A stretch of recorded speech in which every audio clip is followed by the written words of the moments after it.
Ibunda Presiden Joko Widodo Sujiatmi Noto Miharjo dikabarkan meninggal dunia pada hari ini Rabu 25 Maret 2020.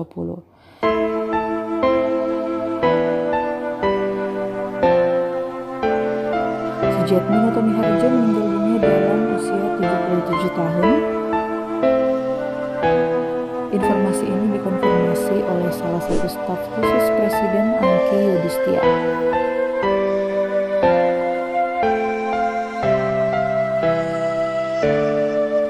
Hal yang sama juga disampaikan Wakil Menteri Desa Pembangunan Daerah Tertinggal dan Transmigrasi Budi Ari.